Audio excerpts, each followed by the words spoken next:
me pareció re importante acercarlas y preguntándoles qué era lo que le había gustado de la carrera, por qué se habían anotado. Y bueno, hay varias preguntas que por ahí en algún otro momento les podría contar, pero bueno, son muchas, cada una está atravesada por su historia personal. Creo yo que la elección mía fue eh, mucho por la historia personal mía y sobre todo por la vivencia que había tenido mi mamá. Creo que eso fue lo que más me inclinó a, a la carrera en sí. Nunca pensé en dejarla y sobre todo creo que fue, en el momento que yo ingresé a la carrera había examen de ingreso, que lo desaprobé, así que me tuve que volver a la ciudad de Rauch y siempre como esa convicción de seguir la misma carrera me llevó a volver al otro año y, bueno, y continuarla y terminarla.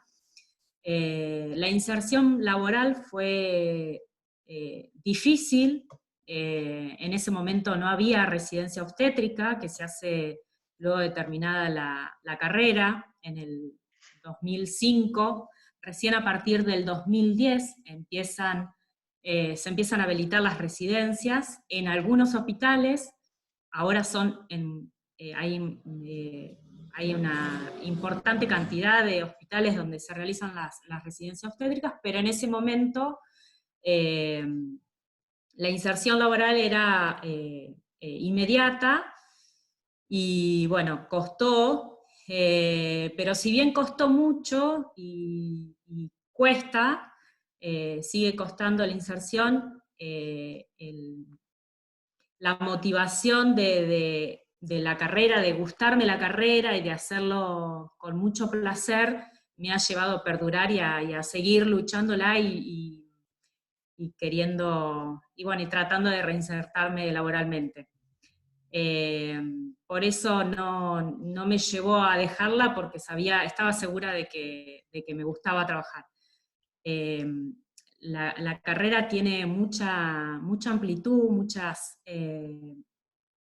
laboralmente, o sea, podemos hacer un montón de cosas, insertarnos en un montón de ámbitos y eso también me entusiasma día a día como de ir ocupando esos espacios que son re importantes para la carrera. Ya que tiraste eso, ¿quieren contarles a las chicas en dónde están trabajando actualmente, cómo están ejerciendo su profesión? Bueno, yo trabajo en el Hospital Zonal General de Agudos del Hospital de la Ciudad de Lobos. La ciudad es provincia de Buenos Aires, es una ciudad mediana, con internación pública y privada. Así que la mayoría de las mujeres van al hospital a tener a sus bebés, las que no tienen obra social, por supuesto, pero hay mucha gente que tiene obra social y igual elige el hospital para que nazcan sus hijos. Así que se hace control prenatal, se hace anticoncepción, por ejemplo, yo dentro del hospital hago varios consultorios, además de la guardia. El consultorio que hago es de anticoncepción, de planificación familiar y salud reproductiva, así que además de hacer consejería y asesoramiento, también coloco implantes subdérmicos, el famoso chip anticonceptivo. Así que bueno, se charla primero con la señora, se le cuenta, digamos, en qué consiste, cuánto tiempo dura, qué pro y qué contras tiene este implante, y si decide elegir el método, firma un consentimiento acordando, porque bueno, es un poco invasivo, va puesto en el brazo, debajo de la piel, y bueno, tiene algún procedimiento, un poquito de anestesia, entonces por eso se firma un consentimiento. Pero toda esa práctica lo hago todo yo, desde la consejería, la colocación del implante, acostumbro como a dar algunas pautas de alarma, muy, muy chiquitas, tipo fiebre local, dolor. Así que bueno, lo único que no hago dentro de la Consejería de Salud Sexual y Reproductiva, sí hablo, pero no coloco DIU. Yo no coloco DIU, no tengo la capacitación hecha, pero nuestra profesión tiene el Colegio de Obstétricas, que es la entidad que regula nuestro ejercicio profesional, tiene habilitada la capacitación. Entonces el año pasado creo que la hicieron, ¿no, Mari? Me parece, el año Sí, pasado largaron, sí. hubo una cohorte del curso que habilitaba con parte teórica y parte práctica, te enseñaban a colocar el DIU. Entonces, las parteras que tienen, yo digo parteras, en el mundo somos parteras, las licenciadas en obstetricias que tienen este curso hecho están capacitadas y habilitadas para colocar el DIU, el dispositivo intrauterino. Como yo no lo tengo, no lo hago yo, pero sí hago la consejería, o sea, explico para qué sirve, y los pros y los contras del dispositivo, solicito la ecografía y van con el ginecólogo, en mi hospital, por ejemplo, los pone el ginecólogo, ¿no? Pero sí, bueno, después las eco de control y todo eso sí pueden volver al consultorio. Eso con respecto al público. También trabajo en privado, acá en un sanatorio de La Plata, en el Instituto Médico Platense, donde ahí hago solo la guardia de forma activa. O sea, estoy dentro de la institución y asisto a los nacimientos que llegan ese día. En ese sanatorio también se habilita o se puede personalizar los nacimientos, eso se llama partos personalizados, donde las pacientes, las mujeres, eligen qué partera va a estar al lado de ellas durante todo este proceso, y esa es la parte más linda, lo que más me gusta del sanatorio, porque habilita a que, digamos, yo pueda tener otro trato con las mujeres que me eligen. A veces es difícil elegir a alguien porque no nos conocen, así que también se hace una entrevista previa. Algunos médicos ya, digamos, directamente te derivan la paciente. Hay médicos que trabajan solo conmigo y con mi compañera, o sea, somos dos, nosotras hacemos un equipo con Marieta, una partera muy, muy conocida en La Plata, y bueno, y trabajamos de esta forma en equipo y personalizamos el acompañamiento del nacimiento. Hacemos el curso de preparto también, que es el curso de preparación integral para la maternidad, y después asistimos al nacimiento y algún control de puerperio, o sea, postparto. Eso con respecto al privado. Y después con respecto a la universidad, soy docente en la facultad, en esta materia y en otra más, y soy instructora en simulación también, así que tengo como decía hoy Marisol, nuestra carrera habilita a muchos perfiles, así que hago varias cosas. Bien. Mari, y después una de las chicas estaba levantando la mano, así que si querés contestar eso y la habilitamos para que Dale. pregunte.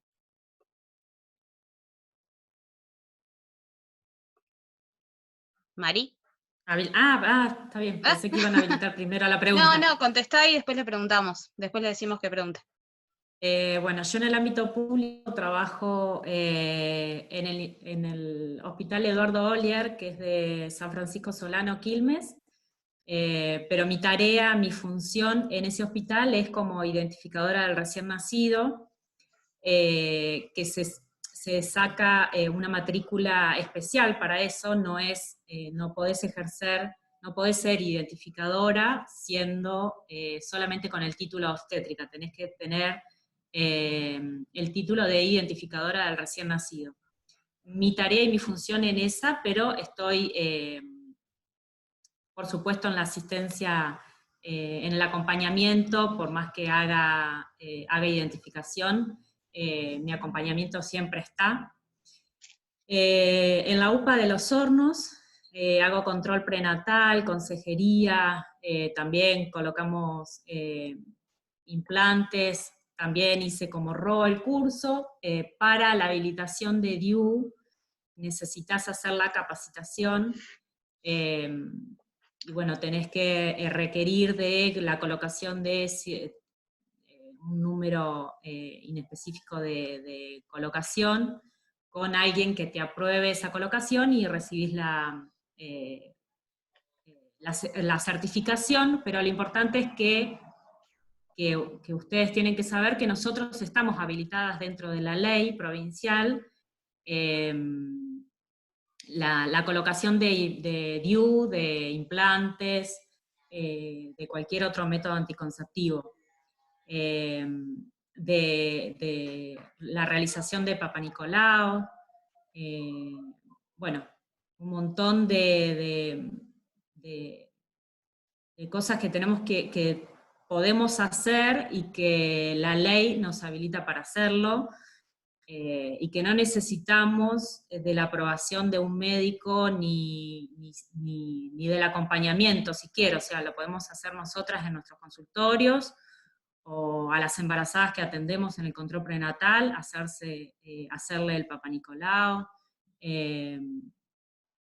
y bueno, y consejería de anticoncepción, absolutamente. Y después estoy trabajando en el privado, en el Instituto del Diagnóstico, con un proyecto que se llama ProNani, Programa de Partos No Intervenidos, que es un proyecto que me gusta mucho porque hacemos mucho, o sea, se trabaja de manera,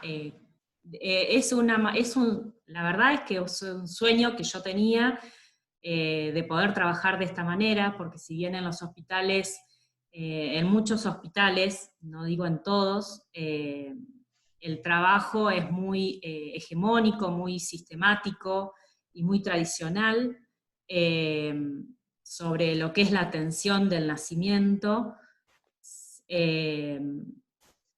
Trabajar con tanta libertad y poder hacerlo como a mí me gusta, es algo que podría decir que como que se me cumplió mi sueño en ese aspecto, porque me encanta hacer el acompañamiento. Se hacen partos en el agua, en una pileta, y partos en un banquito, no en una camilla de parto. El acompañamiento es a partir de que, si bien no tenemos, no las acompañamos desde en los controles prenatales, nosotros las recibimos cuando van a la guardia a consultar, cuando están en fecha probable de parto y empiezan con contracciones, tienen contacto con nosotras, pero previamente no nos conocen. Por ahí eso es importante, lo que decía Ro, el contacto previo, pero bueno, nosotros las recibimos y a partir de que tenemos ese primer contacto, atravesamos todo el proceso del trabajo de parto hasta el nacimiento y después en el puerperio. Pero bueno, también nos conocen desde ahí, en ese encuentro. Bien. Lican, ¿vos tenías una pregunta? Y Milagros también, te levanto la mano. Milagros Vélez. Sí, le iba a preguntar a Rocío, que no recuerdo, por ahí entendí mal, de su trabajo en Lobos, es en la institución, y generalmente las madres, ¿en qué contexto van a parir en Lobos? ¿En esta institución donde trabajás vos, que es municipal o provincial? Es un hospital provincial,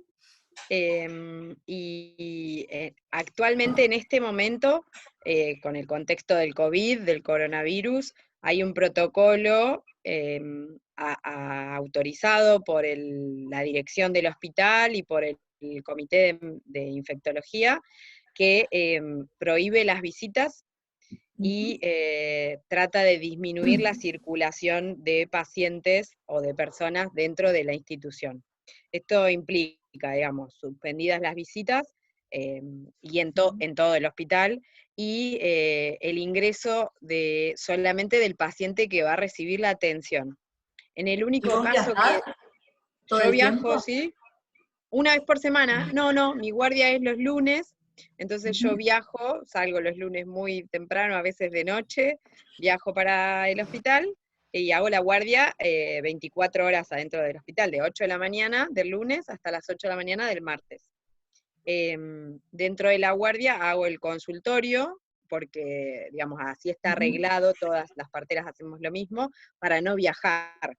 En otras esto es una irregularidad, ¿no? Digamos, lo correcto sería hacer la guardia y el consultorio aparte, pero como yo soy de otra ciudad con tanta distancia, digamos, arreglé esto, acordé esto con el jefe del servicio en su momento desde el ingreso, todas hacemos lo mismo y por eso nos trabajamos así. Hay otros lugares donde la partera hace la guardia, exclusivamente la guardia, y otros días van a hacer consultorio, digamos, se llama lo que sería el trabajo de guardia y lo que sería el trabajo de planta. La planta es lo programado, por ejemplo, los consultorios. En mi caso hago todo junto, a veces hay cosas que no se pueden programar mucho y hay que hacer un poco de malabares para poder atender a todas las mujeres, ¿no? Pero por suerte los consultorios están bastante espaciados durante la guardia. Tengo un consultorio a la mañana, otro consultorio a primeras horas de la tarde y otro a últimas horas de la tarde. Ah, una cosa que no dije, hoy dentro de lo que hago en el hospital también hago consejería de ILE. Esto fue bastante revolucionario para el hospital y para la ciudad, porque es una ciudad chica, medianamente chica, con mucho preconcepto ya y mucha, digamos, resistencia a esto. De hecho, no había nadie del hospital, o sea, mis compañeras, hay muchas compañeras mías que son de la ciudad y que no quisieron participar del proyecto, ni del, digamos, de la consejería, ni nada, no se animan digamos, a trabajar en esto por miedo quizás a la repercusión social, así que esto tiene mucho que ver. Pero bueno, me fui de tema.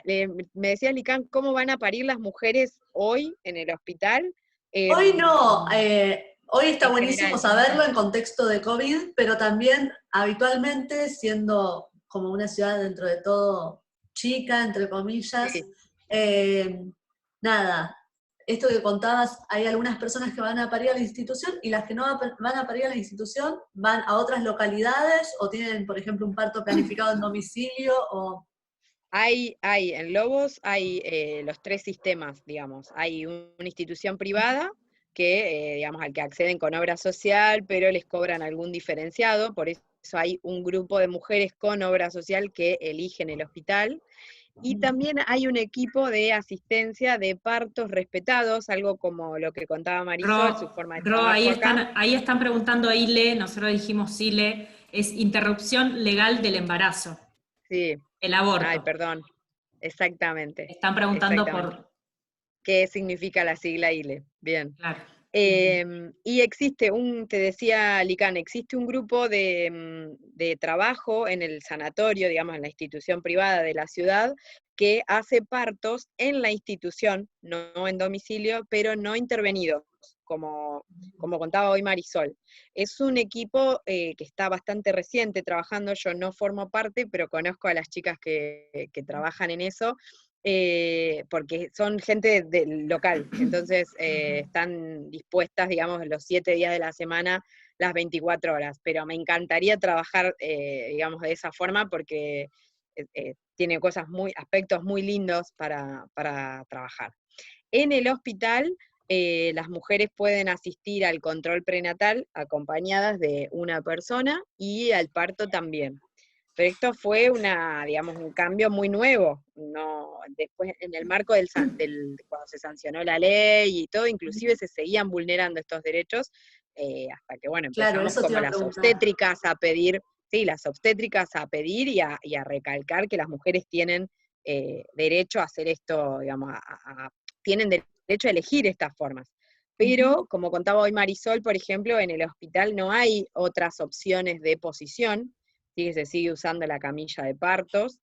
Sí pueden, digamos, deambular durante el trabajo de parto, sí hay parteras que usamos la música o el movimiento libre, algunas se duchan durante el trabajo de parto, comen, pero bueno, hay formas y formas, ¿no? Te digo cómo laburo yo, por ejemplo. Una paciente que ingresa en mi guardia que tiene diagnóstico de trabajo de parto, ingresa, si merece la vía se la colocamos por alguna situación de antibióticos o de manejo más obstétrico, pero si no también puede evolucionar de forma espontánea sin suero. Después, el momento del parto, del expulsivo, digamos, del pujo, vamos a la camilla, se hace el parto en un ambiente de sala de partos, donde puede estar una persona acompañándola. Sí, digamos, una vez que nace el bebé, después el acompañante se va. No se permite, digamos, porque es una sala única, compartida, con 10 camas, no se permite la permanencia del acompañante durante la internación, en condiciones normales, te estoy hablando, sin COVID. Sí. Ahora, en el marco del COVID, para tratar de preservar el riesgo de contagio, digamos, disminuir el riesgo de contagio entre las pacientes, ingresan solamente la embarazada a todos los espacios de la sala. Y hubo un cambio en la circulación de la sala, o sea, el control prenatal se hace en un lugar y todas las consultas se hacen en ese mismo lugar, una especie de sector sucio, por así decirlo, o de mayor tránsito, y se dejaron espacios como lo que es sala de parto y la sala de ecografía o de monitoreo, como un espacio más limpio, o al que se ingresa con botas, por ejemplo, o con vestimenta aséptica, digamos, sin estéril. Y durante la época de coronavirus, las mujeres van a parir solas. Claro. Llegan al control solas, se internan solas y paren solas. Una en el hospital última cosa. público. Sí. Hace poquito me decía una mamá, hace muy poquito esta semana, que ya está en fecha, que está gestando, está de 38 semanas, y tuvo un parto anterior hace 3 años, en el Hospital Gutiérrez, acá en La Plata, y tuvo todo el trabajo de parto mayormente en su domicilio, y cuando yo estaba con contracciones más rítmicas, acudió al hospital. Está con muchísimo miedo, porque había tenido un trabajo de parto intenso, todo lo que conlleva los altibajos de un trabajo de parto en sí, en el cuerpo de la mamá y en el bebé que está haciendo su trabajo también, pero lo que me decía es que fue lindo el tránsito. El tema es que llegó a la institución y me dice, me acostaron en una camilla fría y me hicieron pujar una posición horizontal que me desgarré toda. Entonces ahora tiene pavor, quiere ir directo a una cesárea porque tiene miedo a volver a desgarrarse íntegramente. Dice que le costó mucho la cicatrización, que fue como un proceso retraumático para ella. No sé. ¿Dónde se controla eso? Ella en este momento en instituciones de salud pública, ahora la cuarentena Sí, pero... la agarró en Avellaneda, así que fuera de su localidad, está tratando de venir a La Plata a parir. Está haciendo todos los permisos para venir a parir a La Plata. Es una situación compleja. Ella está controlándose en un hospital público de Avellaneda. Me pregunto el contexto de este virus tan dañino, por estas mujeres que por ahí les toca esto, ir a parir a una institución absolutamente solas, con una partera que por más amorosa que sea, es una persona tal vez desconocida para ella, porque nada, por ejemplo, esta mamá va a llegar a La Plata y no sabe a qué hospital le va a tocar ir a parir por su situación. Si es que llega. Claro. Sí, claro, si es que llega, si no tendrá que estar allá, pero la misma situación sería en cualquiera de las dos localidades. Bueno, justo en el trabajo que estamos haciendo, que tenemos que entregar en máximo 2 días, estamos hablando con mis compañeras de los beneficios de ese sostén constante y también de ese trabajo previo. Lo que planteamos nosotras, voy a spoilear un poco el trabajo, espero que mis compañeras me dejen. Lo que planteamos nosotras es una acción conjunta de la dula y la partera, porque el rol de la dula tal vez te permite que puedas llevar un acompañamiento previo a ese momento, y ella ya llegue a ese momento con alguien de referencia, más allá de su obstetra, que se pueda encargar más de su necesidad emocional y de sostenerla en sus momentos de debilidad o de miedos o de sentir que no puede más, porque sin duda la partera está ocupada con los aspectos más clínicos de ese proceso. Entonces, nada, me da un poquito de vértigo todas estas mamás que en este momento están pariendo solas, me imagino que hay un montón de miedos en ellas, hay algunas que no, que estarán preparadas emocional y psíquicamente, y otras que no, las que tienen más recursos sé que están buscando partos planificados en domicilio, y las que no quedan medio al azar, a la deriva. No sé, me propongo pensar alguna forma de mantener las condiciones de asepsia. Entiendo que en un hospital, en una institución pública, tiene mucha demanda como para controlar hoy en día las condiciones de asepsia necesarias para enfrentar esta situación. Pero sería importante que puedan pasar acompañadas, y de hecho creo que esta situación, no lo sé, no lo sé a ciencia cierta, pero lo podríamos buscar, no, ¿cómo se dice? No está No nos contemplada. excusa de que esas mujeres puedan ser acompañadas al menos de una persona que sea de su afinidad o de su confianza. Eso era todo. Mira, yo sé que en cada situación es particular, o sea, muy, muy particular. En nuestro proyecto trabajamos, sigue presenciando el nacimiento, acompañando todo el proceso del trabajo de parto y todo el tiempo con su compañero, nadie más, por supuesto, pero eso es antes y ahora. No se excusa el COVID y seguimos, o sea, la siguen acompañando sus parejas. En el caso del control prenatal, por ejemplo, nosotros estamos haciendo control prenatal del último trimestre, y yo le paso mi contacto a cada una de esas mujeres, y las acompaño en todo el trabajo de parto a través del celular. Es la única posibilidad por ahí que tenemos con esas embarazadas, que nosotros las derivamos al Hospital Gutiérrez. El Hospital Gutiérrez estuvo 15 días más o menos cerrado por casos de COVID, y en ese momento tenían que ir sí o sí a otros hospitales, como les quedaba más cercano el Hospital San Martín, acudían al Hospital San Martín, pero depende de cada una de las guardias, depende la atención. Es lamentable que no se pueda asegurarle ni garantizarle un buen trato o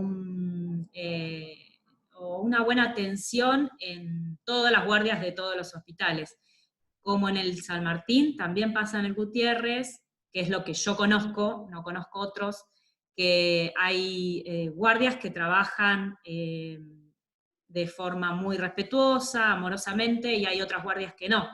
O sea, eso pasa es la realidad de todos los hospitales. Claro, yo lo que quería es como que no te quedes, Licán, con la idea de un manejo generalizado de cada institución, porque no es así. En realidad te vas a encontrar, digamos, la impronta se la pone uno, el perfil profesional que vos tengas, ese va a ser tuyo, más allá de lo técnico. Hoy nombrabas a las doulas, y yo, o sea, no tengo nada en contra de ellas, pero realmente creo que ha surgido esta rama no sé si son de la rama de la medicina o de la psicología, pero su trabajo quizás se desprende un poco del nuestro. Yo creo que la contención o el acompañamiento también lo deberíamos hacer nosotros. Quizás porque hubo perfiles o hubo épocas en que la obstétrica fue relegada, no hacía, digamos, o no ocupaba el lugar que debería dentro del equipo de salud, y por eso surgieron otras, o se fueron quedando, como por ahí has escuchado alguna vez de que la partera es la asistente del médico, o cosas así que han pasado en muchas instituciones. No creo que digamos que sea algo específico del Gutiérrez, por ejemplo, que es un lugar que estabas nombrando. No, lo nombré porque fue donde fue a parir, pero no porque tenga algo contra el Gutiérrez. De hecho, sabía esto que contaba Marisol recién. Por eso, hay distintas formas de trabajo, y eso por ahí depende sí de aclarar cada una. que sin menospreciar el trabajo que hacen las doulas, que no son profesionales. Eso lo tenemos que tener bien claro, porque si bien hacen muy buena tarea y el acompañamiento lo elige cada mujer, y si la mujer lo eligió, por algo lo eligió y hay que respetar esa decisión, hay que separar de que no es profesional. Eso lo tenemos que tener bien claro, porque las profesionales, las que tenemos una matrícula, somos las licenciadas en obstetricia, no las doulas, ¿sí? Sí, Si bien cada mujer decide acompañar, así como puede elegir una doula, puede elegir a su pareja, puede elegir a su mamá, a su amiga, o a quien quiera ella que la acompañe en ese momento, ¿sí? Puedo decir una cosa, yo para no meternos demasiado en el tema de doulas, porque hay varias preguntas, y hay otras que se están haciendo. Digo, para que última, en todo caso, termines de cerrar vos, Licán, y le damos la palabra a otras compañeras que quieren hablar. Sí, por favor, perdón por la No, extensión. no hay problema. Quería preguntarle Dale. eso a Rocío. Genial lo que me compartió también Marisol. Y bueno, no le iba a contar, pero yo soy doula, en realidad se pronuncia dula. Hace 5 años me formé. La formación de doula, para todas, les comparto que es una formación, no es una formación en sí, sino es una invitación a trabajar con una misma y con los aspectos personales para poder sostener a otra emocionalmente. No somos parteras y no somos psicólogas tampoco. Claro. No tengo ni idea de cómo es la formación. Sé que no hay una intención ni de ofender ni nada, pero cortito No. puedo compartir esto simplemente como para que quede como esta diferenciación que hacía recién Marisol. Nosotras, por más que no tengamos una formación profesional, sí conocemos los aspectos de la fisiología y, como les decía recién, es más un viaje de autoconocimiento para poder acompañar sin invadir a la familia con intenciones o prejuicios propios en las necesidades de tener un sostén físico, emocional. Trabajamos previamente con esas familias, generamos un lazo afín, cercano, para que en ese momento ellos tengan a alguien conocido. Hace poquito, en contexto de COVID, acompañé a una mamá en Pronami, estuvo muy hermoso. Sí, han ido varias. Estuvo muy hermoso ese acompañamiento. Es algo muy lindo, es el sostén, el lazo que se genera con las familias, pero nosotras siempre hacemos la aclaración, o al menos yo, pero desde el lugar donde yo estudié, los lugares donde yo me formé, porque no es una sola formación, una va buscando cositas y pesquisando que puede nutrir su labor. En estos lugares manejamos, entre comillas, un código de ética nuestro, donde siempre que vamos a conocer una familia, hacemos esta aclaración, que no nos encargamos de asuntos ni clínicos ni médicos, que no somos licenciadas en obstetricia, que nosotras brindamos un sostén, que conocemos la fisiología del nacimiento, hablamos con esas familias para que sepan qué recursos tienen en su fisiología para transitar el dolor, pero no necesariamente, nunca vamos a decirles qué hacer o a decidir por ellos, ni a tomar decisiones, ¿sí? Bueno, eso nada más. Gracias, Eso es un Licán. poco de lo que hace una dula. Gracias. Milagros Vélez, veo que está levantando la mano ahí, la tiene hace bastante. No ¿Milagros? sé si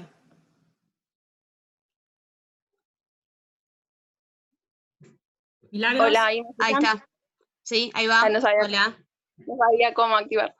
Bueno, yo quería preguntar sobre lo del parto humanizado. Si bien yo me enteré hace poquito, capaz que hay cosas que todavía no sé. O sea, ¿qué tiene diferencia con el parto normal, digamos, el parto asistido, digamos? Y también lo que dijo recién Rocío, me surgió una duda sobre el ILE, cómo se lleva a cabo el proyecto, porque ya sabemos que acá en Argentina el aborto todavía no es legal. Bueno, dale. ¿querés, Mari, que contestarlo primero y yo contesto lo segundo? Parto humanizado se le llama, o sea, todos, la esencia es humana, o sea, por eso es un parto humanizado. No, por ahí hay que diferenciarlo del parto respetado, que se basa en el respeto de la fisiología del proceso de la fisiología del embarazo y del parto. Respetar todos los tiempos fisiológicos del parto, del trabajo de parto. Sería parto, todo nacimiento es un parto humanizado, porque somos humanos, pero el parto respetado se refiere a eso, más que nada a respetar los tiempos fisiológicos del nacimiento. Respetar los deseos, las necesidades que tiene cada mamá y cada bebé, ¿sí? Y sus familias, sobre todo. Buenísimo. Bien, y con respecto a Lile, Milagros, te cuento que Lile es legal en Argentina ya hace muchos años. ILE significa interrupción legal del embarazo. La ley incluye 3 causales de interrumpir una gestación. Las causales son abuso sexual, ¿sí? Una mujer que denuncia o que, digamos, tiene un producto de embarazo a causa de un abuso sexual, tiene derecho a acceder a la interrupción legal. También una mujer, digamos, se define débil mental, esto puede ser, digamos, es bastante amplio lo que se considera débil mental, pero es alguien que no tiene sus facultades mentales en pleno uso. Una mujer en esas condiciones puede solicitar, o muchas veces es el tutor legal, o el cuidador, o quien esté a cargo de esa persona, puede solicitar la interrupción. Y también está dentro del marco de la ley contemplado el riesgo de salud materna. Y acá va lo complejo de la ley, porque el concepto de salud, como ustedes ya vieron en la unidad 1, es bastante amplio, no es solamente la ausencia de enfermedad. El concepto de salud es muy amplio, incluye lo emocional, por supuesto, incluye los aspectos psicológicos, incluye el riesgo de que algo ocurra a causa de esa gestación. Así que por eso es que en Argentina funcionan consejerías de ILE, que significa que es un equipo multidisciplinario, por lo menos en el que estoy yo, es un equipo multidisciplinario en el que integran psicólogas, trabajadores sociales. En mi caso, por ejemplo, hay una enfermera y yo, pero bueno, en otros lugares sé que también participan otro tipo de profesionales, como pueden ser ginecólogos, médicos clínicos, médicos de medicina interna. Hay varios, digamos, profesionales encargados de formar parte de este equipo, donde se hace una entrevista con la usuaria que solicita, y en mi caso, por ejemplo, en el hospital donde yo estoy, no hay ningún ginecólogo, porque los ginecólogos del hospital y de la ciudad en general, o sea, no hay ningún ginecólogo en la ciudad que quiera integrar el equipo, son objetores de conciencia. El objetor de conciencia es aquel que no comparte o no imparte, no puede, por sus creencias personales, pueden ser religiosas, profesionales, de formación, no tiene que justificarlas, solamente que decide no participar de estas prácticas porque su conciencia, su formación, su pensamiento no lo permiten. Entonces se habilita o se llena una especie de censo, libro, registro de quienes son objetores de conciencia. Entonces, por ejemplo, en el hospital donde yo estoy, todos los médicos y médicas, ginecólogos, obstetras, inclusive, digamos, de otras profesiones, son objetores de conciencia. Significa que no integran el equipo, pero la objeción de conciencia no debería interrumpir el procedimiento. O sea, por ejemplo, puede haber un objetor de conciencia que recibe la consulta y no debería interrumpir el proceso de trabajo del equipo. O sea, suponte, viene alguien al hospital hoy martes, que yo ya no estoy, y que no hay nadie de toda esta gente del equipo, viene a solicitar el turno o la consejería o a contar solamente lo que le está pasando, y digamos la obstétrica de hoy o la enfermera de hoy no puede decirle, no tengo idea, no sé, andate a otro hospital. Eso no se debería ocurrir. sin embargo ocurre. Entonces es una lucha bastante, fuerte. Por ahí yo quiero acotar Sí. que si bien no, a veces no estamos dentro de la consejería, o sí, podemos estarlo, o no estamos de acuerdo ante la postura de un aborto, pero no nos podemos negar a hacerle la pregunta a cada mujer que viene a nuestro control si realmente quiere seguir el embarazo. Esa pregunta desde nosotros siempre tiene que estar, por más que estemos o no en acuerdo sobre la decisión que vaya a tomar esa mujer. ¿Sí? Nosotros estamos obligadas a hacerle la pregunta si quiere continuar o no con el embarazo. Estemos dentro de las consejerías o no. ¿Qué ibas a decir, De Milagro? hecho, sí. No, quedaba gracias a la profe por aclarar ese tema y estaba muy bien explicado. Ya terminó mi pregunta. Muy bien. ¿Querías decir algo, Ro? No, que quería decir esto de que creo que la pelea o todavía el debate es mucho, o sea, a pesar de que la ley ya está sancionada, es mucho también de esto, ¿no? De lo que traemos nosotros y de lo que nos han formado, de lo cultural. Creo que ese es el choque todavía, ¿no? Con cada personal de salud y en la sociedad en general. También se desconoce, ¿no? Digamos, se desconoce que la ley ya está sancionada, se desconoce que la ley debería hacerse cumplir, debería hacerse valer. Como hoy hablábamos de la ley de parto respetado, esta ley ya está funcionando también hace varios años. Lo que se está en pelea, en lucha, es digamos, la interrupción voluntaria. La interrupción voluntaria es otra cosa. La interrupción voluntaria es aquella que la mujer decide interrumpir por fuera de estos causales, porque hay mujeres que no tienen ninguno de estos causales que yo nombré, que incluye la ley. Sin embargo, aún así, como decía Marisol, no desea continuar con la gestación. Entonces, cuando solicitan la interrupción en esos casos, es una interrupción voluntaria. Eso todavía no es legal en Argentina y es por lo que se está luchando, y los movimientos feministas es lo que están solicitando. Todavía tiene, si bien tiene media sanción, todavía está en proyecto, así que eso no es legal todavía en Argentina. Bien. Dayana Mancera había levantado la mano también. Y después podemos seguir con alguna de las otras preguntas. Hola. Hola, Day. Bueno, ¿cómo están? Yo les quería hacer una pregunta. Yo estoy estudiando además instrumentación quirúrgica. He estado en muchas cesáreas porque todo el año pasado estuve haciendo guardias y yo me di cuenta de que como que al menos en lo que es quirófano hay mucha diferencia entre lo que es una licenciada en obstetricia con un ginecólogo obstetra.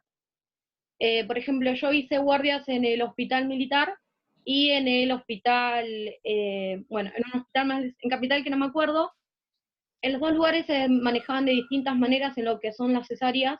Por ejemplo, en el hospital militar, una vez que se hacía la extracción del feto, bueno, venía directamente, en ese momento entraba lo que era la licenciada en obstetricia y se llevaba al bebé.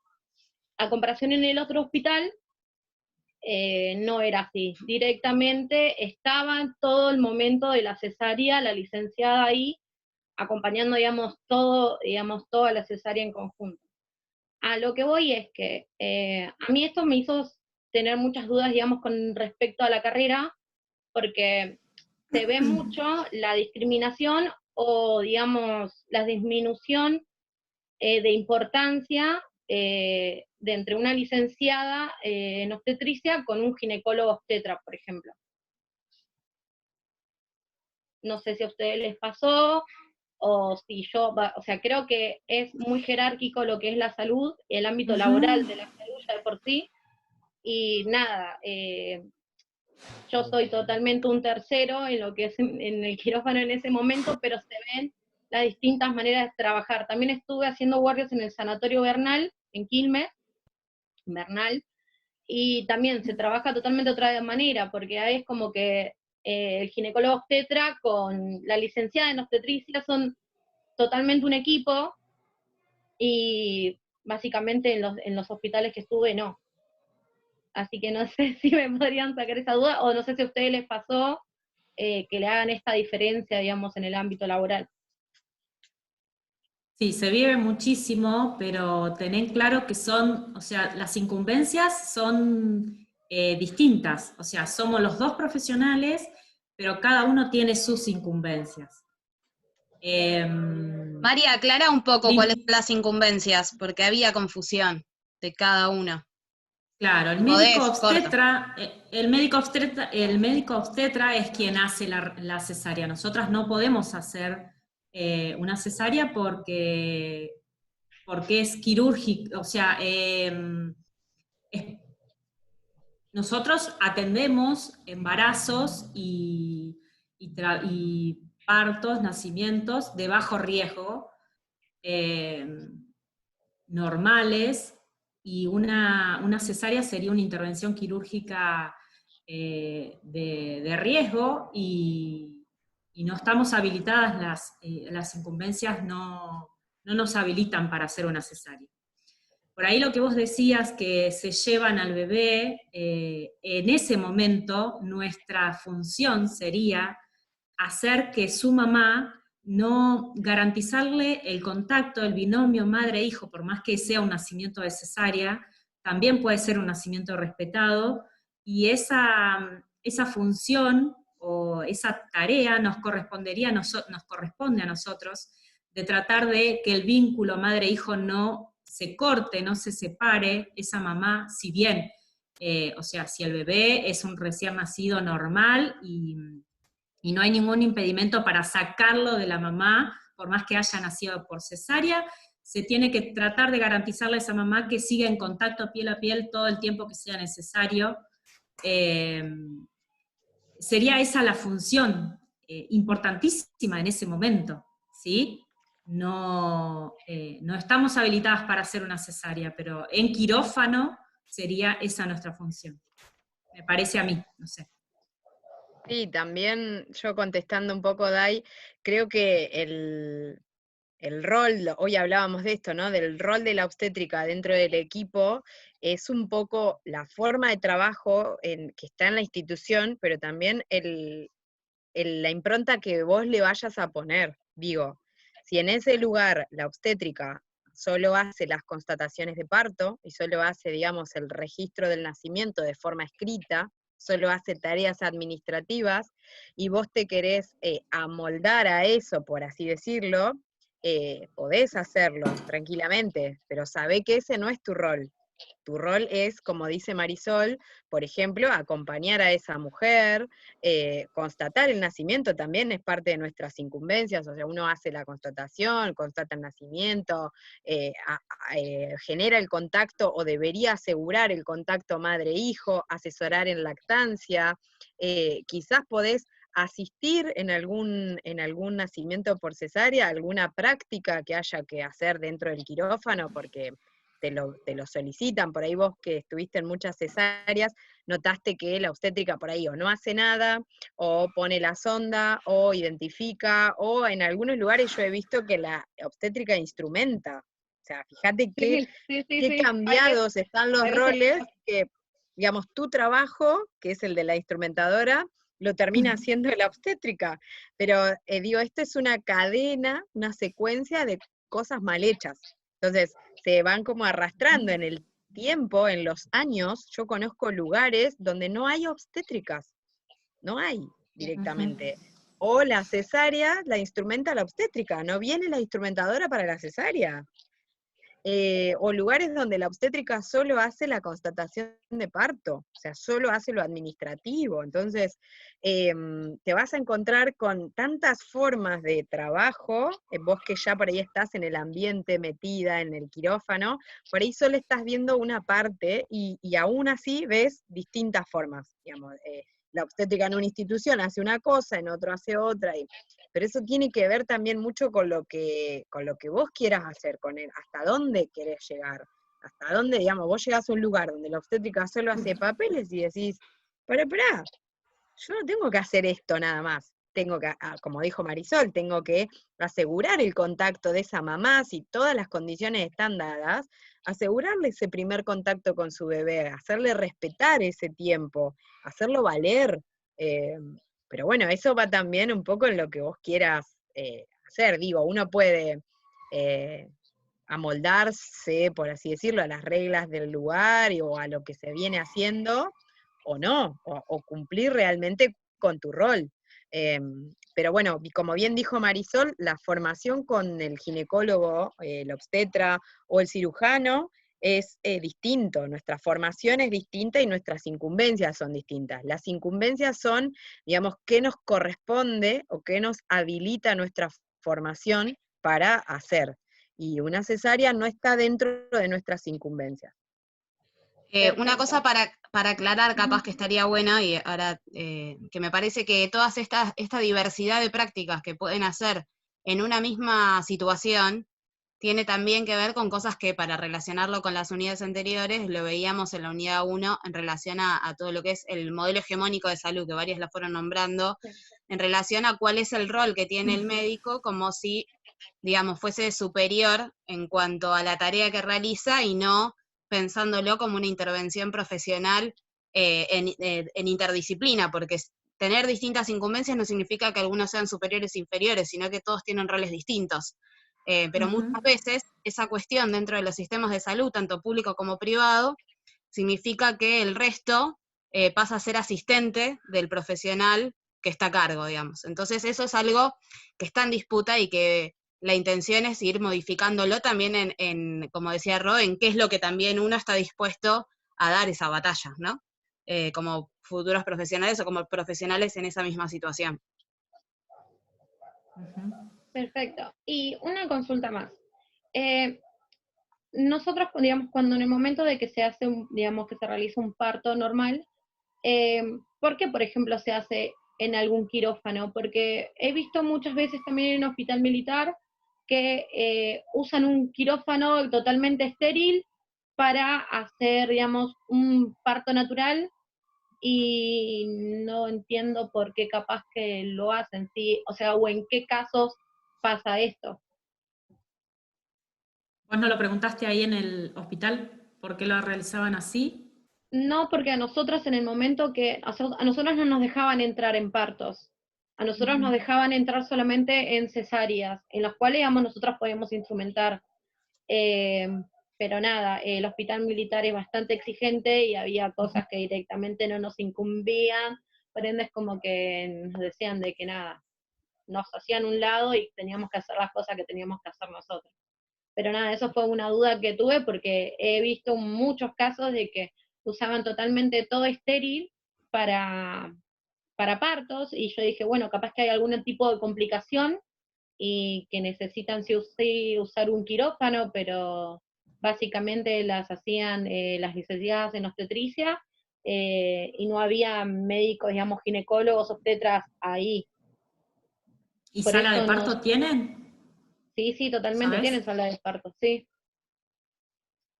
Sí, el hospital yo- militar, que es el Hospital Central Militar que está en Palermo, es enorme y tiene muchísimas, digamos, todo bien distribuido, pero a lo que voy es que nada, siempre tuve esa duda y las veces que quise preguntar como que no me contestaron, y yo la única deducción que tuve es que en el caso de que capaz que haya alguna complicación y tengamos que asistir de otra manera, ahí sí va un quirófano, si tiene alguna complicación al bebé, pero no entiendo por qué, por ejemplo, no se hace una cesárea en vez de hacer el parto y después asistir.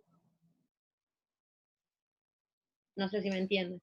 Sí, no, quizás sea algo de ese momento que no se pudo utilizar la sala de parto, una de las opciones, o sea, y no tenga que ver con, o sea, que tenga que ver con una situación particular de ese momento y no de que se manejan así, porque un nacimiento, un parto normal, si bien se puede hacer en un lugar, o sea, extremar las medidas de seguridad, de bioseguridad en un quirófano no es necesario. Es que claro, es que eso es lo que yo tengo entendido, que no es necesario que sea, digamos, un quirófano estéril al 100% como para hacer un parto natural. Por eso no sabía, pero bueno, básicamente capaz que debe ser alguna de esas cosas que hizo usted, que capaz que por una falta de lugar se realizaban ahí y capaz que solamente por eso. Y bueno, básicamente no tengo más dudas, o sea, era eso. Muchas gracias. Gracias a vos.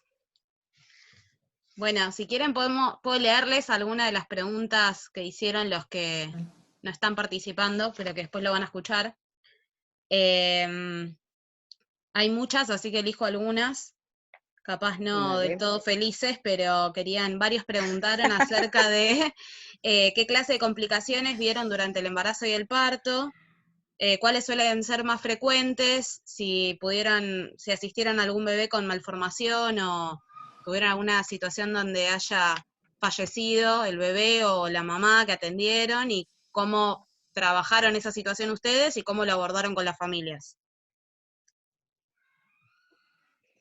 Por ahí, Bueno. si bien por suerte me ha tocado no estar en situaciones de riesgo, siempre se presenta por ahí alguna complicación, pero que podemos solucionarla fácilmente o oportunamente. Surgen complicaciones, sí, hasta la muerte fetal, muerte materna, perdón, y muerte fetal también, muerte del recién nacido. No nos preparan para dar esas malas noticias, lamentablemente, y es un punto ahí que queda como a profundizar, porque si bien la facultad no nos prepara, ni nadie, porque, o sea, salimos a trabajar y no está esa preparación y nadie nos prepara a saber cómo manejar ese momento. Lamentablemente lo tenemos que vivir y enfrentarlo como desde nuestro lugar de acompañamiento también en esa mala noticia. En mi caso, Marisol, te envidio porque yo he estado en un montón de situaciones como las que han nombrado, y como bien decís, no estuve nunca, digamos, preparada para esto desde la universidad, ni de digamos, mis maestras de la obstetricia, porque uno nunca termina de aprender. O sea, la formación de grado es una parte, pero después la práctica la vas haciendo todo el tiempo. Y uno aprende de la gente con la que se rodea, ¿no? Digamos, yo era practicante en una guardia y vi de todo. En una guardia en conurbano, y la verdad que uno ve de todo. Y no te preparaban, al contrario, es como que, bueno, no podés ni siquiera llorar adelante de la paciente porque vos sos vos sos el profesional. O sea, yo empecé a hacer guardias cuando tenía 19 años, y que estaba en la etapa de formación, todavía iba de practicante a un hospital, y yo tenía 19 años, del interior. Nunca en la vida había visto una mujer desnuda, completamente desnuda. O sea, que imagínense el pudor que yo tenía para asistir a muchas mujeres. Y bueno, es la empatía que uno le pone al momento, ¿no? Digamos, lo que te surja. Si te surge abrazarla a la mujer, la abrazás. Si te surge hacer silencio y solamente escuchar, lo harás. Digamos, son situaciones muy difíciles, y capaz que mientras más conoces a la mujer, más difícil es también, ¿no? Porque a veces vienen con una ecografía de primer trimestre a que les lea el informe que es negativo o malo, o digamos, para digamos que la gestación se tiene que terminar, y uno puede decir esas noticias, pero siempre impactan, no son noticias lindas, digamos, ¿no? Digo en primer trimestre porque son las más frecuentes, pero también me ha pasado de acompañar o de hacer el control prenatal de toda una mujer en el hospital, donde yo hago control de bajo riesgo, y ella, digamos, generamos una relación muy linda de vernos, digamos, una vez al mes durante todo su embarazo, y después asistirla, digamos, en el momento del nacimiento, porque fue una inducción, un día que estaba yo de guardia, y las dos felices, digo, la mujer y yo, porque era, digamos, ay, qué suerte que estás, qué suerte que estás. Bueno, terminó haciendo una distocia de hombros muy, muy compleja. Una distocia de hombros, les resumo, es la retención del hombro en el canal de parto, y su bebé se murió, su bebé falleció en el canal de parto. El pediatra no pudo reanimarlo porque obviamente la secuela, digamos, de la complicación fue muy grave y no respondió a la reanimación la bebé y se murió. Fue tremendo. Es el día de hoy que me acuerdo su nombre, la ropa que tenía puesta, digo, todo. En ese momento no me surgió ser ni profesional, ni fría, ni nada. Yo me puse a llorar a la par de la paciente. Y solo me salió a abrazarla y bueno, obviamente uno tiene cuestiones que revisa, escribir la historia clínica, hacer, digamos, una revisión de los pasos que se hicieron, si se podría haber hecho algo distinto.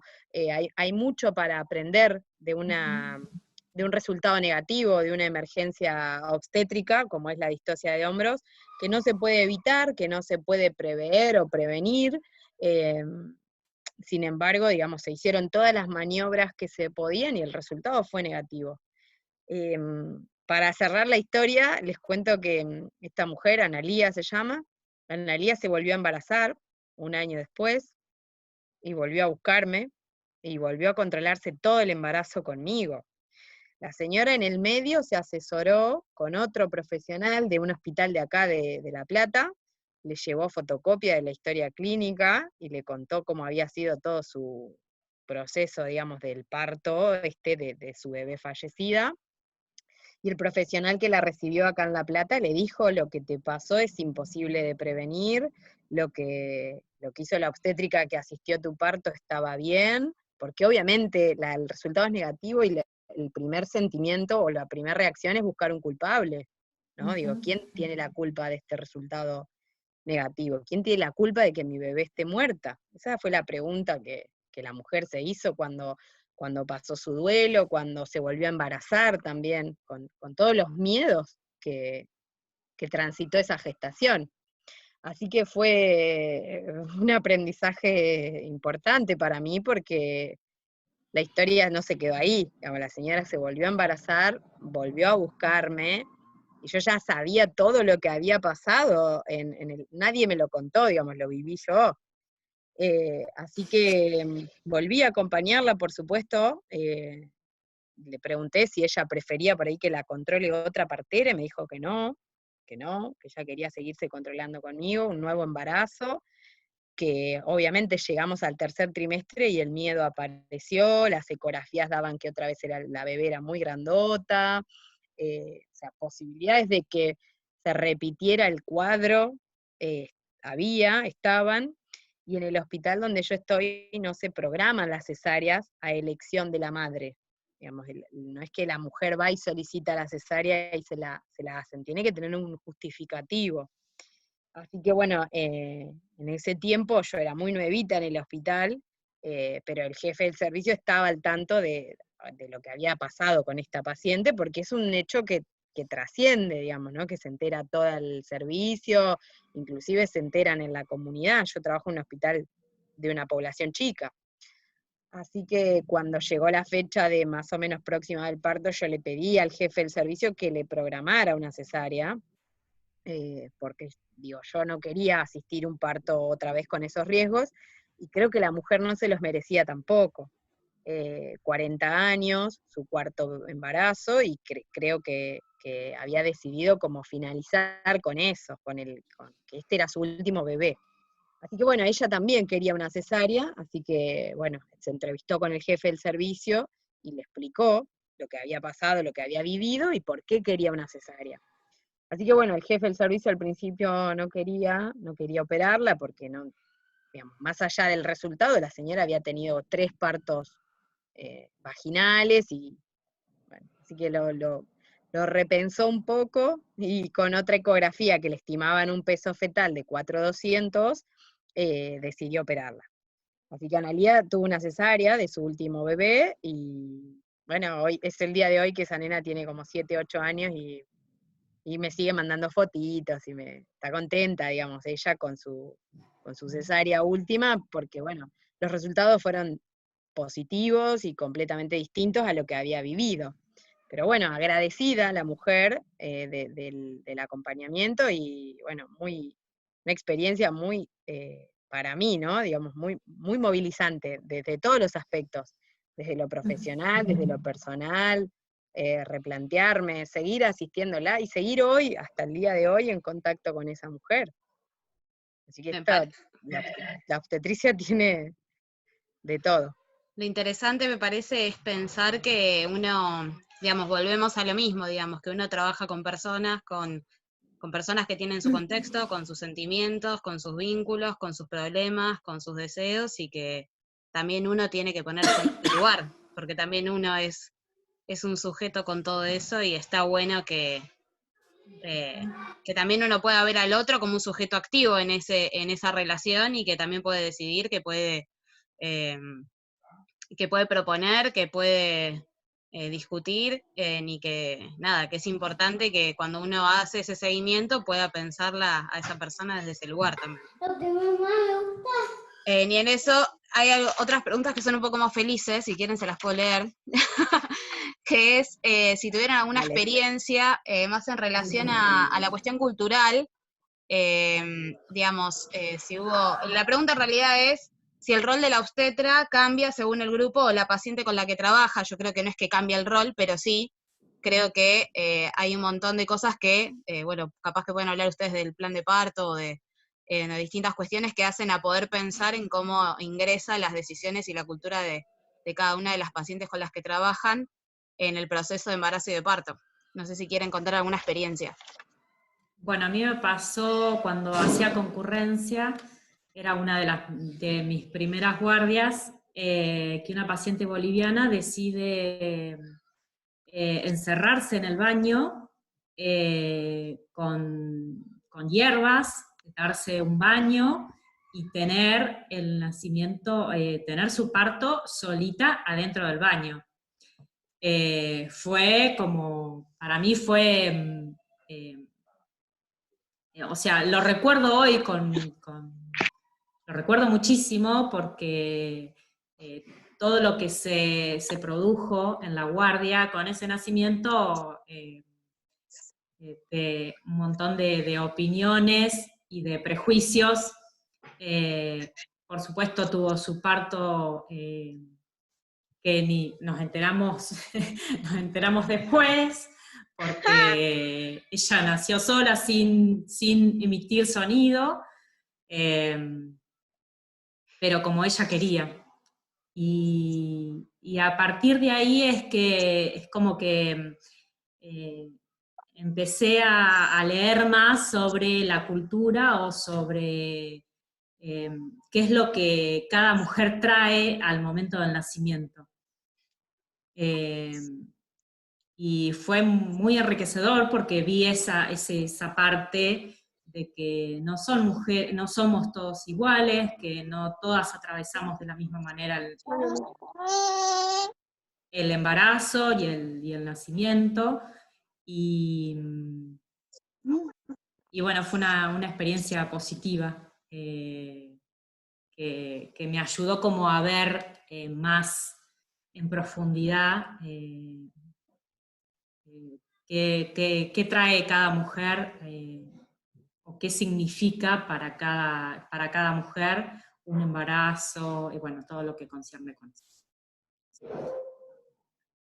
¿Vos, Ro?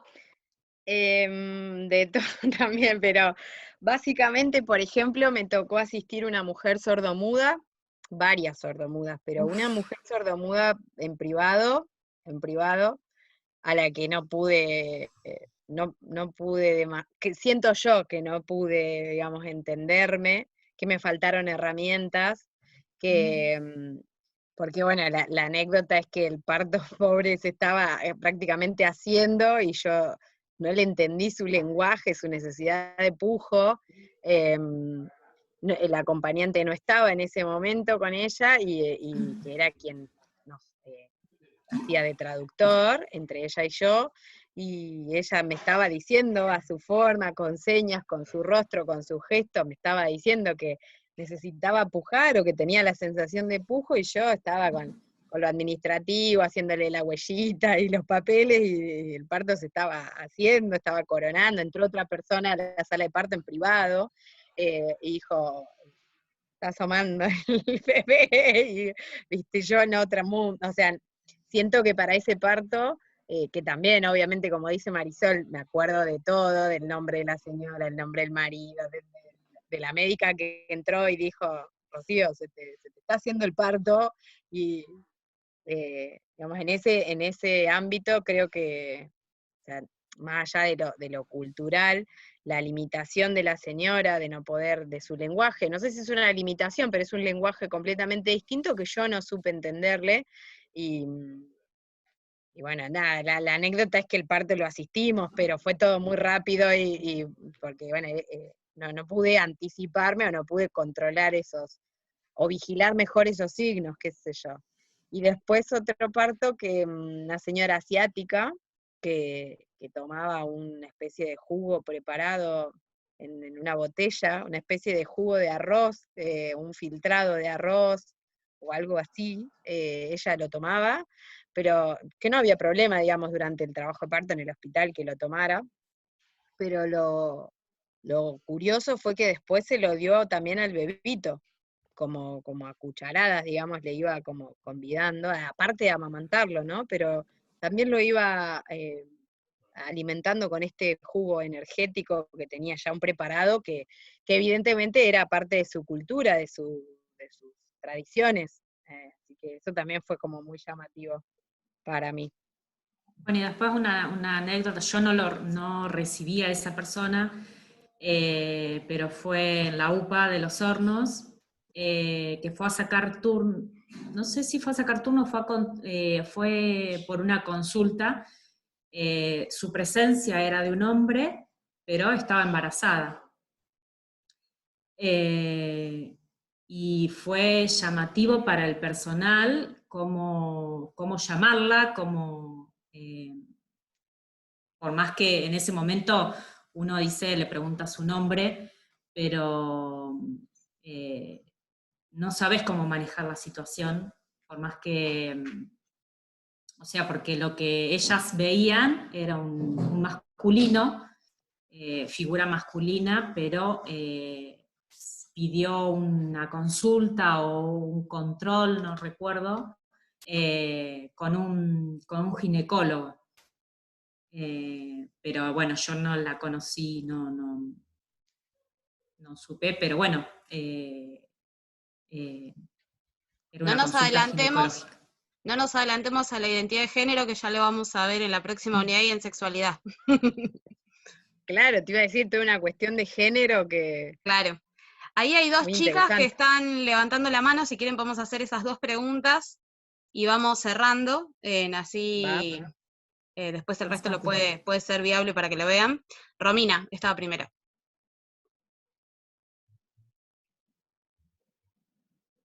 Tenés que habilitar el micrófono. Si querés, Sí, ahí está. ¿ahí me escuchan? Sí. Sí. Hola, ¿cómo están a todas? Qué lindo Hola. verlas. Bien. Mi pregunta es la siguiente. Con respecto a esto del tema del parto respetado, ¿no? Y demás que tienen que tener las mujeres y las familias, ¿cómo lo manejan ustedes frente a instituciones que por ahí no lo tienen en cuenta?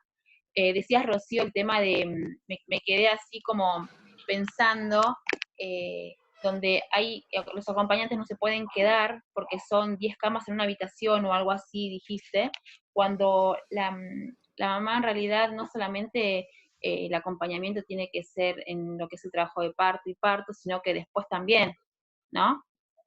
¿Cómo lo manejaste vos, conociendo todos estos derechos que tiene la mujer y su bebé y su acompañante?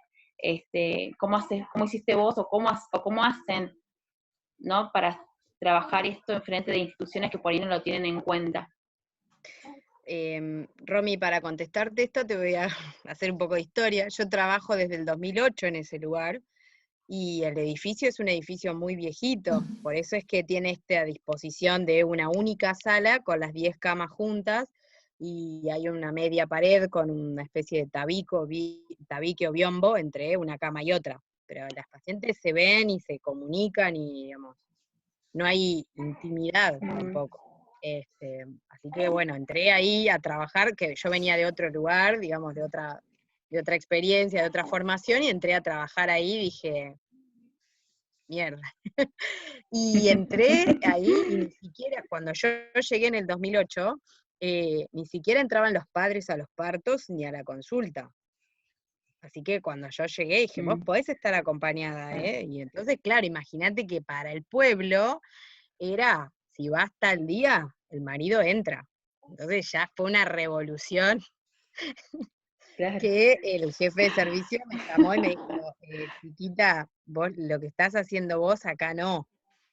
Acá no, porque no. Entonces, yo así chiquita como claro. Estaba en ese tiempito, fresquita, le digo, doctor, hay una ley. No es una cosa mía, hay una ley, pero bueno, fue una movilización, digamos, importante. Yo igualmente, o sea, tengo capaz esa personalidad de aunque sea con respeto y despacito, pero firme, ¿no? Acá se puede. Acá mi novio me apunta que eso me ha hecho tener varios conflictos en el lugar donde estoy trabajando, porque bueno, uno tiene una forma de trabajo, digamos. A mí me gusta que la mujer tenga este espacio y que pueda estar acompañada. Y como vos decís, el acompañamiento no termina solo en el momento del parto.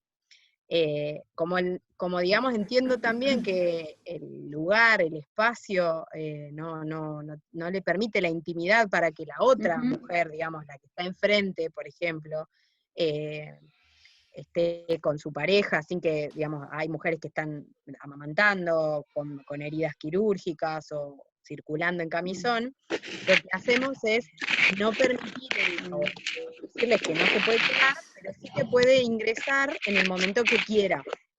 O sea que si, por ejemplo, vienen a conocer el bebé o necesita la mamá alguna ayuda por ahí para ir a bañarse o para higienizarse o para, o sea, a veces llaman a su mamá para... Los dejamos pasar, que estén un rato, pero bueno, llega un horario, digamos, en el que después las pacientes tienen que descansar. Así que depende también mucho de la enfermería que te acompañe. Hay enfermeras que digamos que a las 10 de la noche ya no dejan pasar a más nadie, y hay otras enfermeras que por ahí a las 12 de la noche ya les dicen que ya está, que no entre más nadie. Es difícil porque es un lugar donde no hay un baño, por ejemplo, único para pacientes y un baño para las visitas. O sea, el baño se comparte entre las visitas y las pacientes. La sala, bueno, es una sala general. La sala de parto también es una sola sala de parto con 2 camillas. Entonces, me ha tocado hacer partos en simultáneo y no tienen el biombo divisorio. O sea, que hasta me ha pasado de que se vean unas a otras, de parir, digamos, en este contexto de ver a la otra mujer también pariendo, ¿no? Con una diferencia de unos breves minutos. Es difícil trabajar, pero bueno, hay que hacer lo que se debe con lo que se tiene, digamos, se puede. Hacemos la última pregunta, Cecilia, abogado.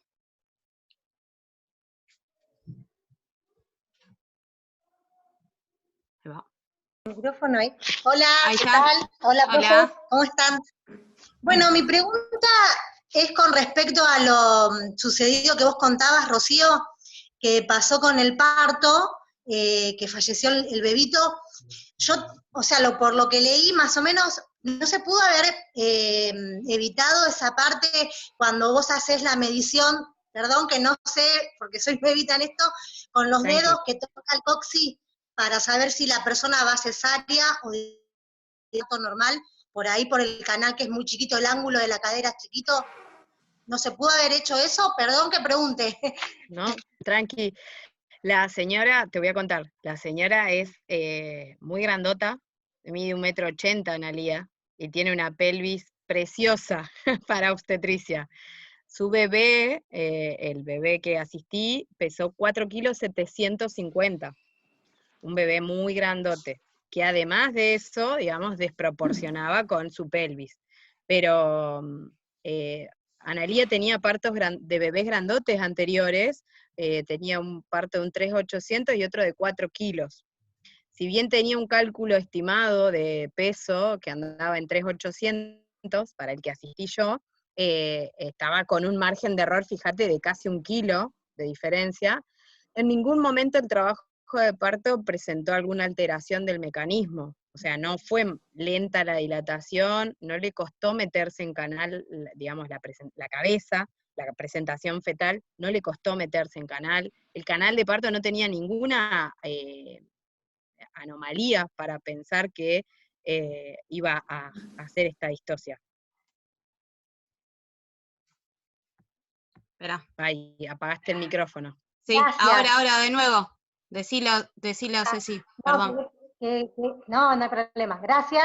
Y con respecto a todas, ¿no? En general, insertarse en esta carrera laboralmente, le llevó mucho tiempo. Yo soy una persona que tiene 41 años. Realmente nada que ver con esto, es algo personal mío. Yo perdí un embarazo el año pasado de 3 meses, y bueno, fue esto lo que me llevó un poquito para entender, porque bueno, más o menos las respuestas que me habían dado era que el espermatozoide agarró un óvulo envejecido mío, y por eso, bueno, fue la pérdida quizás que yo tuve del bebé. Igual tenía algo, bueno, ahora no tengo acá el resultado, que cuando le hicieron, era algo del cerebro, una alteración en el cerebro que no tenía el bebito, porque yo hice todo como un trabajo de parto en casa, y después de acá me fui a la clínica.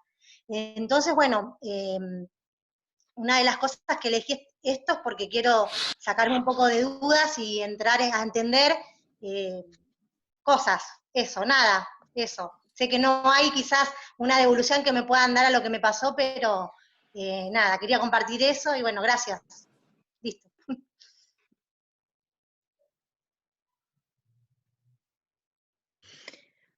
Ahí estaban preguntando, no sé si hay alguna otra pregunta más, pero ahí estaban preguntando en el chat si cuesta conseguir trabajo.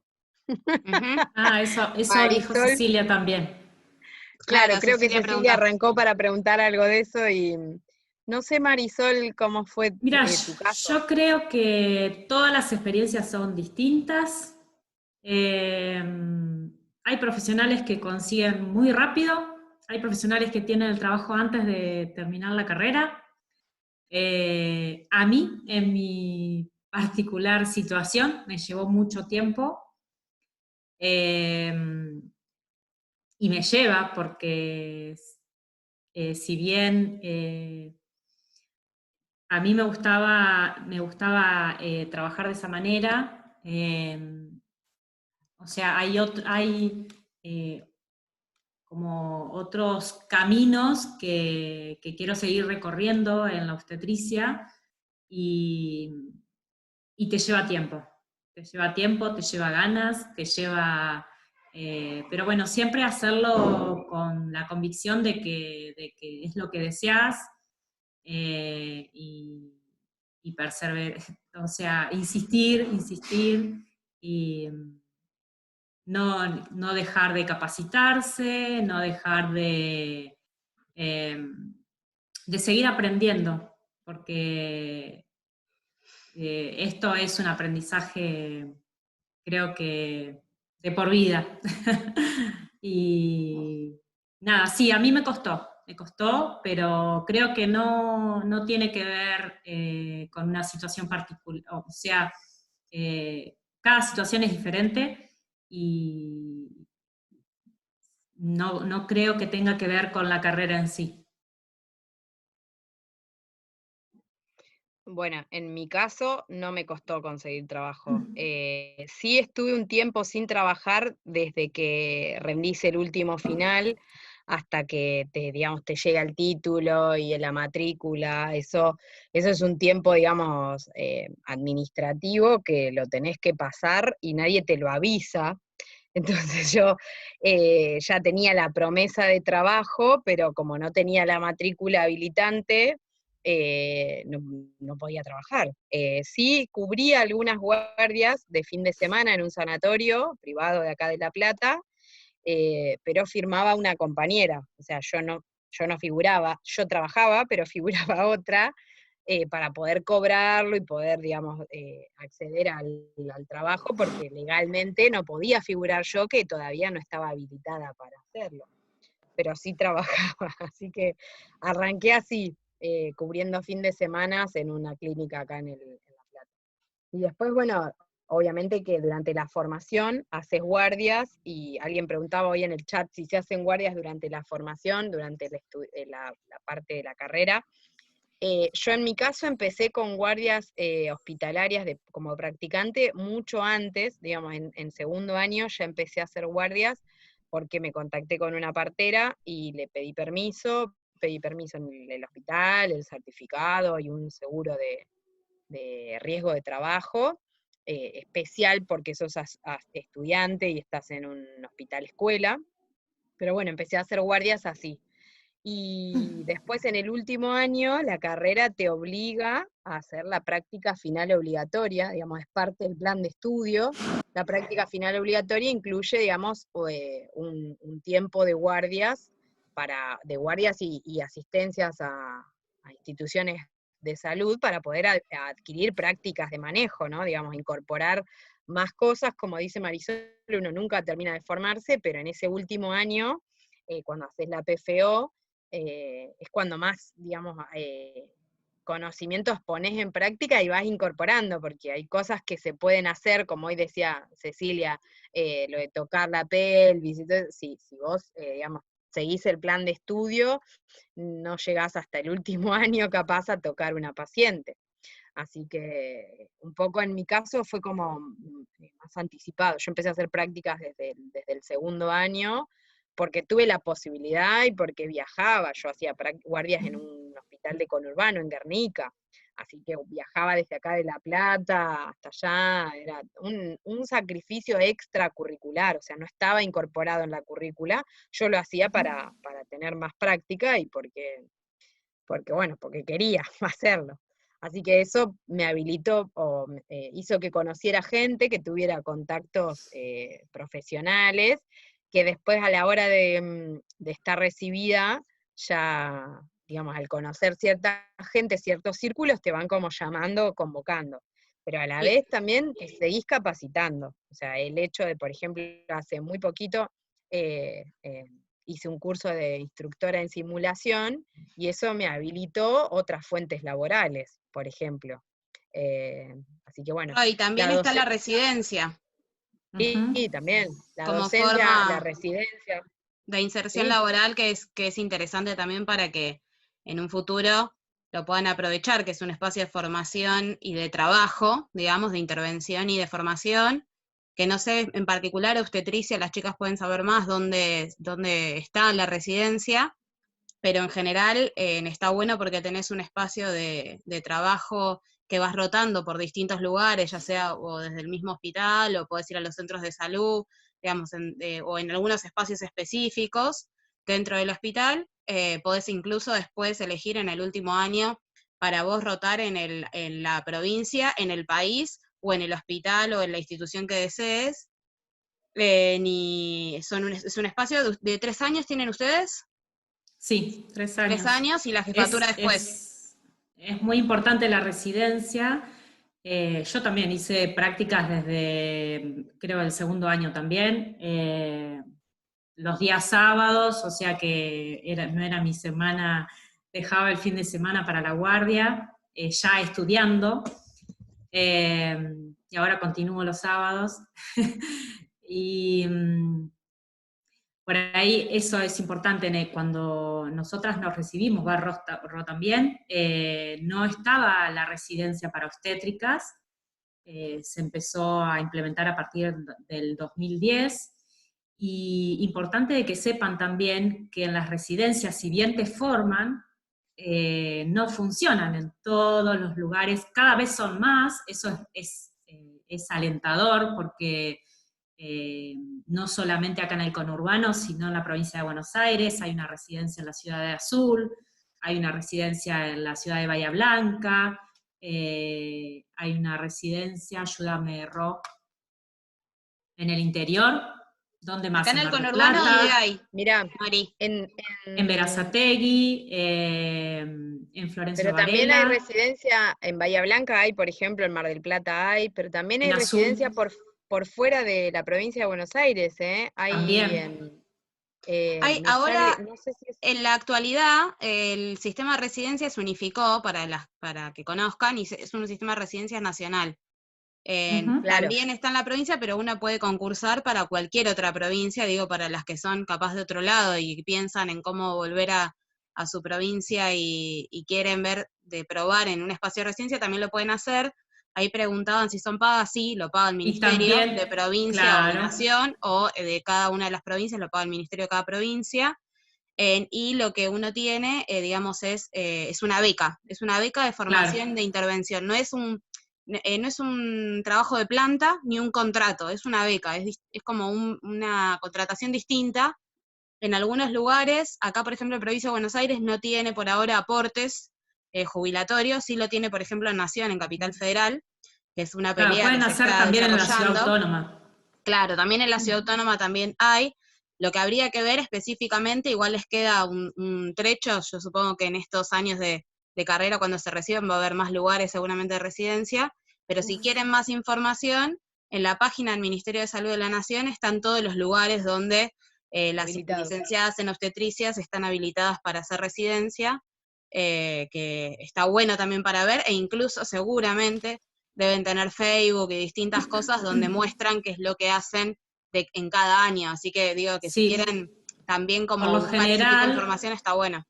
los lugares del interior, o acá también en el conurbano, cuando se hace la adjudicación de los lugares, cuando se hace el ranking, ya lo van a saber más adelante, pero las obstétricas que ya están en primer año, en segundo o en tercero de la residencia, van a la subsecretaría, que es a la subsecretaría de salud, donde se hace el ranking, o el sorteo, y las invitan a las residencias de los distintos lugares, porque en ese momento que haces la adjudicación, como que elegís el lugar,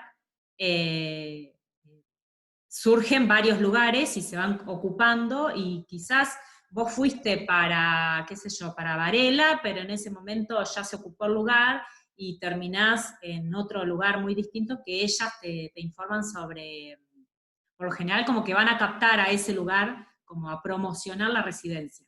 Claro. Y ahí conocen más, como que se interiorizan más de cómo se trabaja en cada institución. Y lo que iba a decir es que no en todas las instituciones, o sea, no en todas los lugares de residencia se trabaja de la misma manera. Sigue por ahí en algunos lugares, o sea, hay mucha libertad para trabajar en todos los ámbitos, pero en algunos lugares está como muy, no funciona como con mayor libertad, o ahí sí se ve notablemente la jerarquía, y los residentes de primer año de la carrera de médico obstetra, el que hace la residencia de gineco obstetra, es el que ocupa el lugar, si es que nosotras no la ocupamos. Quizás, no sé si se entiende lo que quiero decir. Uh-huh. ¿Se entiende, Ro? Sí, sí. Sí, se entiende el residente de obstetricia, muchas veces de Ujú. gineco y obstetricia, a veces tiene similares funciones de formación y de trabajo al de la obstétrica. Entonces, a veces, por eso también se presta a confusión el rol de la partera y del médico. De hecho, las residencias en medicina están como mucho más aceptadas y hay muchas más oportunidades que las nuestras. Por eso también cuando recién arrancaron las residencias para obstétricas, no había tantos lugares y la competencia, digamos, o la pelea por un lugar era mucho más difícil. Cuando yo lo rendí, no entré, había muy poquitos lugares y había muchas inscriptas, había 400 inscriptas. Se hace un ranking, como decía hoy Marisol, entre el examen que rendís, tu promedio, y se hace una especie de ranking con ese puntaje, digamos, con el puntaje del promedio y con el puntaje del examen El que orden rendís de para mérito. El orden de mérito Claro. para elegir. Exactamente. Entonces, claro, como había en ese tiempo, suponete, 10 lugares para 400 licenciadas, fue imposible. Igual yo lo cuento orgullosa porque de 400 creo que quedé 35, 38, o sea, no fue un mal examen, pero en ese momento fue para mí, dije, uy, la puta madre. No entré, la puta, pero bueno, hoy que lo veo en el tiempo, fue un golpe de suerte, porque no entrar a la residencia me dio otras oportunidades, ¿no? Se puede, digamos, La trabajar diferencia, sin residencia. Yo la por ahí la diferencia capaz que hice con los de años. medicina, la diferencia capaz con los médicos es que la residencia les permite tener la especialidad, que no es lo mismo que lo que sucede con las licenciadas en obstetricia, o yo, por ejemplo, que soy trabajadora social, nosotros tenemos también residencia y podemos hacerla o no, no es obligatorio, porque uno puede trabajar después en otros lugares y en otros ámbitos más allá de la residencia. No es una Claro. exigencia a la hora de buscar trabajo, que es diferente en los médicos. Claro. Yo también la hice después de unos años, en el 2012, pero ya tenía un hijo, yo vivía en La Plata y me tuve que mudar, adjudiqué en Azul porque era cercano a Rauch, o sea, la idea era volver al pueblo, pero mi marido quedó acá, mi hijo en Rauch y yo viajando así a Azul, y bueno, no pude continuarla, estuve unos meses, 4 meses y no aguanté y me tuve que volver. Pero bueno, hay que intentarlo y ver cuál es el camino que cada una elija. Para ir Sobre cerrando. todo, Dale, perdón. no, ir ocupando espacios es lo que nos falta a la obstétrica, porque quedan muchos espacios descubiertos que si no los cubrimos nosotras, nos lo sacan, nos lo quitan. Bueno, para ir cerrando, ¿les quieren decirle algo más, alguna recomendación, consejo a las chicas que recién arrancan la carrera? Y bueno, quedaron un montón de preguntas sin contestar, pero yo supongo que a lo largo del cuatrimestre, nos queda la mitad del cuatrimestre, podremos llegar a hacer algún otro espacio donde podamos seguir charlando, obvio. Con mi comisión. Dale, sí, Claro, sí, sí. hagamos otro, no hay problema. Nada, de mi parte la recomendación es, obviamente, es que estudien y que sean la mejor profesional que puedan y sobre todo que sean la profesional que a ustedes les gustaría que las asista. Pensando así, digamos, no hay oportunidad de aflojar. Digo, ¿qué profesional quiero ser yo? Quiero ser la profesional que a mí me gustaría que me asistiera.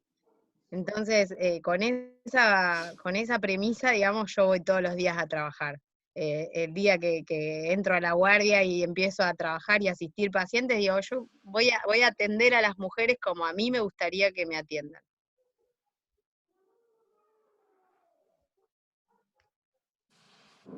Muy bien. Acá estoy leyendo. ¿Vos, Mari, querés algo decirles? Nada, que si les gusta la profesión, Y nada, que ocupemos espacios, que tenemos mucho terreno para explorar en investigación, en asistencia. Bueno, hay mucho terreno para ocupar desde nuestro rol como obstétrica, y que lo hagamos con insistencia, con ganas y con deseo de jerarquizar la profesión también. Depende mucho de nosotros. Muy bien. Bueno, espero que les haya servido esta charla como inicio introductorio. Sabemos que en toda esta situación de virtual siempre es más difícil encontrarse y conocer, digamos, de qué se trata, y más siendo un primer año, queríamos tratar de que dentro de la historia de la obstetricia como módulo pueda estar, en principio, las palabras de las protagonistas, de las licenciadas de la materia, y en segundo lugar, la actualidad, digamos, de lo que pasa hoy en día, y que puedan también salvar dudas que crean, porque uno ingresa a una carrera con una cierta idea, pero después en el proceso se va modificando, y bueno, y siempre está bueno hablar con las que hoy en día ejercen, así que bueno, les agradecemos a todas por habernos acompañado ahora. Vamos a subir este video a YouTube para que lo puedan ver el resto de los compañeros que no pudieron estar, y seguramente programemos algún otro espacio para poder seguir charlando, porque creo que siempre es productivo encontrarse a pesar de que sea de esta manera. Así que gracias. Adiós. Gracias. Chau, chau. Adiós.